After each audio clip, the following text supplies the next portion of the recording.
Dito natin nalalaman na magkaibang investigasyon sa mahirap at mayayaman. Kapag ikaw ay isang mayaman, lalo na sa gobyerno may katungkulan, ikaw man ay congressman, senador, at kung ano pa man, ang investigasyon dadalhin sa kongreso at sa senado. At kung ikaw naman ay sa Blue Ribbon ay chairman,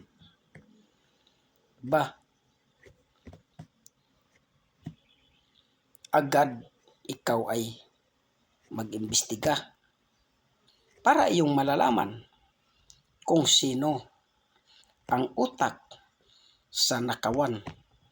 Milyon-milyong pira, mali-malitang pira ang ninakaw sa taong bayan.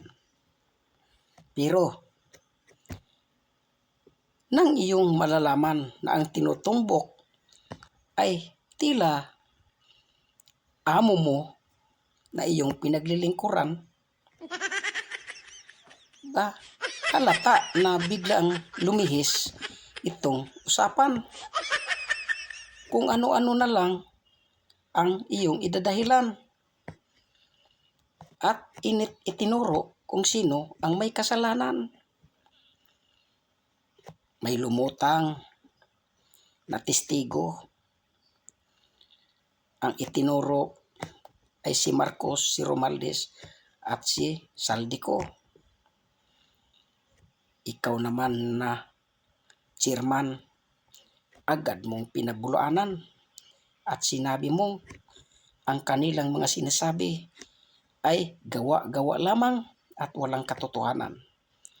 Ang kanilang kwento ay pawang paninira lamang. Dito namin nakikita na tila nga ikaw ay may pinagtatakpan dahil may testigo na. Ayaw mong paniwalaan. Dito naman tayo sa mahirap.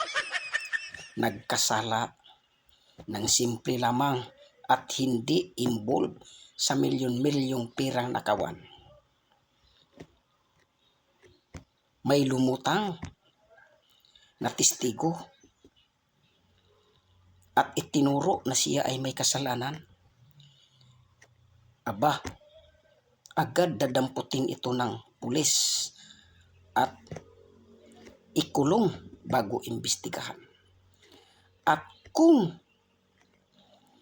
ikaw ay mapatunayan na ikaw talaga ang may kasalanan,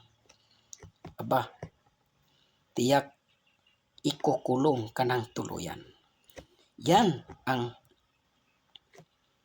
nangyayari sa ating bayan. Magkaiba ang investigasyon sa mahirap at mayayaman. Kapag ikaw mahirap, may dumating na testigo, agad pinapaniwalaan.